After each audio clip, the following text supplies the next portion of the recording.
Team voice of Punjab کے ساتھ میں ہوں حافظ خالد، اور آج ٹیم وائس آف پنجاب کے جو مہمان ہیں کسی تعارف کے محتاج نہیں ہے، محترم جناب علامہ احسان لائی شہید رحمۃ اللہ علیہ کے لخت جگر ہیں، اور آج ہم ان کو عارف اعلیٰ کی سرزمین کے اوپر اور وائس آف پنجاب کے پلیٹ فارم کے اوپر خوش آمدید کہتے ہیں۔ ان کا بہت شکریہ، انہوں نے اپنا قیمتی ٹائم جو ہے وہ وائس آف پنجاب کے نام کیا۔ دو چار سوالات ہم علامہ صاحب سے پوچھیں گے جو اس وقت موجودہ حالات کے اندر ہماری عوام کے نام کے جو پیغامات ہیں وہ بڑے ہی ضروری ہیں۔ السلام علیکم جی۔ وعلیکم السلام ورحمۃ اللہ وبرکاتہ۔ سر بہت شکریہ، آپ نے اپنا قیمتی ٹائم آج ہمیں عارف اعلیٰ کی سرزمین کے اوپر دیا۔ سب سے پہلا سوال میری آج کی نشست کا ہے، انڈیا کے اندر ہونے والا جو معاملہ ہماری بہن کے ساتھ پیش آیا، وہ ایک خبیث نے جو پردہ کھینچا ہے، اس حوالے سے پاکستان کے اندر ابھی تک موجودہ صورتحال ہے، کسی تنظیم نے کسی جماعت نے کوئی احتجاج نہیں کیا، کوئی بیانیہ نظر نہیں آ رہا، 57 اسلامی ممالک خاموش نظر آ رہے ہیں۔ کیا ہم مر چکے ہیں؟ ان کے نام ہمارا کیا پیغام ہے؟ بسم اللہ الرحمن الرحیم۔ جو آپ نے سوال کیا یہ بڑا اہم ہے۔ ہم برِ صغیر کے خطے میں بیٹھے ہیں اور یہاں پہ اسلام ایک بیٹی کی صدا اور پکار کی وجہ سے پہنچا، اور اس کی صدا اور پکار کے اوپر لبیک کہتے ہوئے محمد بن قاسم نے اپنے گھوڑوں کو دوڑایا اور سرزمین کو فتح کیا۔ تو جو آپ کا سوال ہے بڑا ویلڈ ہے۔ آج خطبہ جمعہ کے اندر بھی میں نے اس بات کو اٹھایا کہ یہ 57 اسلامی ممالک ہیں اور ایک مسلمان بیٹی کا نقاب کھینچا گیا ہے، اور ہندوستان کا جو سیکولر چہرہ ہے وہ بھی بے نقاب ہو گیا ہے۔ معاشرے کے اندر ہندوستان یہ پروپیگنڈا کرتا ہے کہ میں ایک سیکولر ریاست ہوں، ایک مذہبی دینی ریاست نہیں ہوں، لیکن یہ بات روز روشن کی طرح یہاں ہو چکی ہے کہ ہندوستان کے اندر ایک غاصب، ایک متعصب اور ایک متشدد ہندوانہ ریاست بھی، اور ہندوتوا کی جو ایک پوری سائیکالوجی ہے اس کے اوپر بلیو کرنے والی ہے۔ اور جو مودی ہے اس نے اپنے عزائم کا اظہار تو گجرات کے اندر بھی مسلمانوں کے ساتھ کر دیا تھا، اور پھر پاکستان کے اوپر ناجائز حملہ کر کے جس وقت پاکستان کے مدارس اور مساجد کے اوپر حملہ کیا تو پاکستان کی افواج نے اس کا منہ توڑ جواب دیا بنیان مرصوص کے طور پہ۔ تو ہم یہ سمجھتے ہیں کہ پاکستان کی افواج کو اس مسلمان بیٹی کے نقاب نوچنے کے اوپر بھی منہ توڑ جواب دینا چاہیے، اور سفارتی محاذ کے اوپر اللہ کے فضل و کرم سے اس جنگ کے بعد پاکستان کا جو ایک پوری عالم میں پوری دنیا کے اندر ایک جو مقام ہے وہ بڑھ رہا ہے۔ تو سفارتی محاذ کے اوپر اس بات کو اٹھانا چاہیے کہ یہ تو بنیادی انسانی حقوق کی خلاف ورزی ہے کہ ایک شخص ایک عورت اگر اپنے چہرے پہ نقاب سجانا چاہتی ہے تو کوئی دوسرا کیسے اس کے نقاب کو نوچ سکتا ہے۔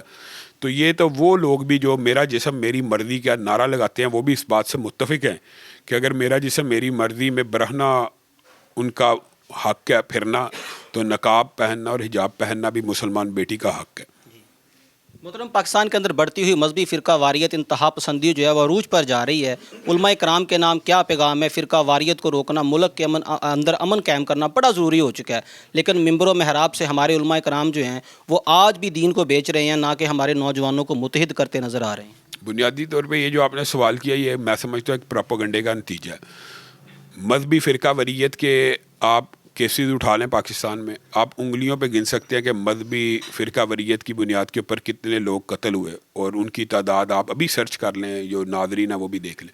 اور سیاسی جو فرقہ واریت ہے اس کی بنیاد پہ کتنے قتل ہوئے، میں تو اس عہد میں جوان ہوا کہ ہر اخبار کے ہر روز پیج کے اوپر یہ خبر لگا کرتی تھی کہ آج کراچی میں 40 افراد مر گئے، اور یہ سلسلہ 1 سال نہیں چلا، یہ جب تک آپ کو پتہ الطاف حسین صاحب موجود تھے ہر روز 40 سے زیادہ افراد کو قتل کیا جاتا تھا۔ تو سیاسی جو حزبیت ہے وہ فرقہ واریت سے بڑی ہے۔ ابھی 9 مئی کا سانحہ دیکھ لیں، ابھی آپس میں نون لیگ اور پی ٹی آئی کی مخاصمت دیکھ لیں، تو یہ جو آپس میں ایک قسم کی نفرت کی فضا ہے، یہ تو مذہبی فرقہ واریت اس نہج پہ نہیں پہنچی۔ اور نہ میں آپ کو یہ بات بتاتا ہوں، یہ پروپیگنڈا بہت کیا جاتا ہے کہ رفع دین نہ کرنے، آمین آمین بالجہر، اور اس وجہ سے 20 تراویح 8 تراویح کا جھگڑا۔ آج تک ان جھگڑوں کی وجہ سے ایک بندہ بھی پاکستان میں قتل نہیں ہوا۔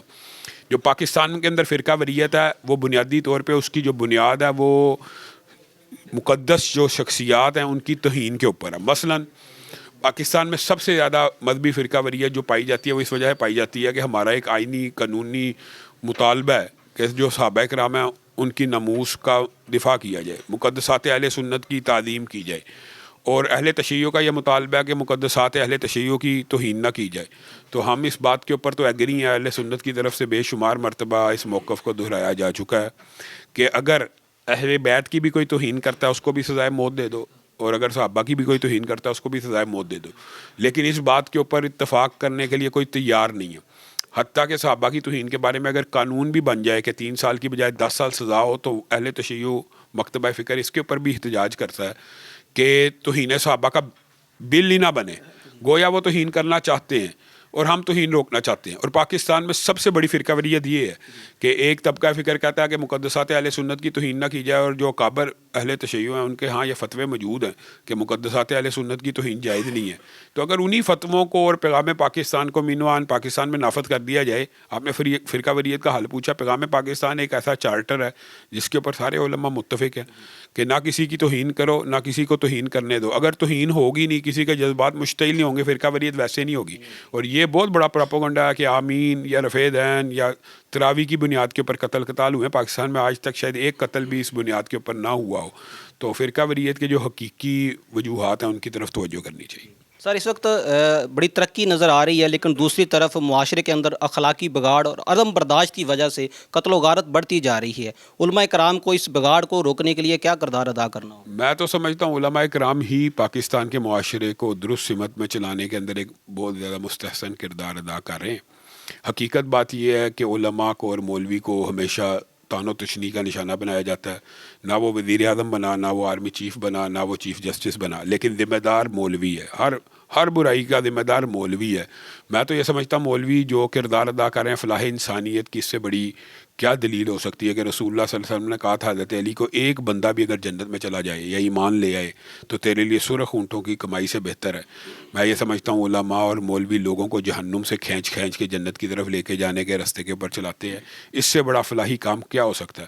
تو علماء ہی کی یہ ذمہ داری ہے کہ وہ لوگوں کی اصلاح کریں، ان کے اخلاق کی اصلاح کریں، ان کے اندر جو عدم برداشت ہے اس کی اصلاح کریں.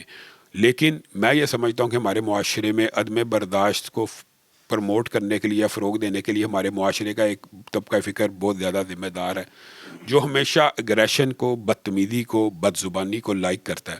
اور پاکستان کے اندر آپ سوشل میڈیا اٹھا لیں تو وہ یوٹیوبرز جو بدتمیز ہیں یا جن کی زبان کے اوپر گالیاں ہیں ان کے فالوور زیادہ ہوں گے. اسی طرح ہمارے وہ رہنما جو ہر وقت یعنی جن کی زبان سے کوئی شخص بھی محفوظ نہیں، ان کی فالوئنگ زیادہ ہے. تو یہ ہمارے معاشرے کے اندر بہت بڑا ایک انتشار اور بگاڑ ہے. میں یہ سمجھتا ہوں کہ علماء کو اس بارے میں بھی کردار ادا کرنا چاہیے. سر پاکستان کے اندر سیاست اور مذہب کو الگ رکھنا ممکن ہے یا ہمارے علماء کرام کو براہ راست سیاست میں آنا چاہیے؟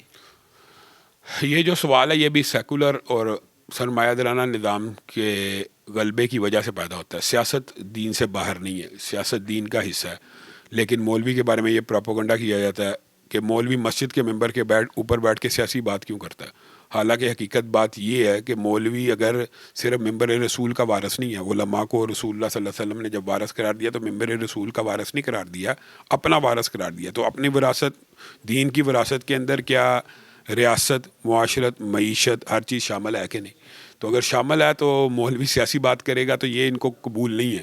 مولوی اگر سبحان اللہ، اللہ اکبر کے وظیفے بتاتا رہے تو یہ پوری دنیا کو قبول ہے، پوری دنیا کو، عالم کفر کو. لیکن مولوی جب سیاست کی بات کرے گا، ریاست کے اوپر اللہ اور اس کے رسول کے دین کو اور شریعت کو نافذ کرنے کی بات کرے گا تو یہ کسی کو منظور. جمعیت اہل حدیث کے حوالے سے علماء کرام کے نام، ہمارے نئے نوجوانوں کے نام، سوشل میڈیا کا دور ہے، ان کے نام آپ کا کیا پیغام ہے؟ متحد کیسے ہو سکتے ہیں؟ بنیادی طور کے اوپر میری تو پاکستان کے ہر اہل حدیث سے اور غیر اہل حدیث بھی ہو، چاہے دیوبندی ہو، بریلوی ہو، اس سے یہی گزارش ہے کہ جمعیت اہل حدیث پاکستان کا پلیٹ فارم آپ کے لیے کھلا ہوا ہے، جو اس وقت دفاع صحابہ، حرمت رسول اور ختم نبوت کے محاذ کے اوپر آپ کے سامنے دن رات کام کر رہا ہے. مساجد کا دفاع چاہے اہل حدیث کی ہو، دیوبند کی ہو، بریلوی کی ہو، ہمارا اصولی مقدمہ یہ ہے کہ جو جس کی مسجد ہے اس کے اوپر اگر کوئی دوسرا قابض ہونے کی کوشش کرتا ہے اس کے اوپر دہشت گردی کے پرچے درج ہونے چاہیے.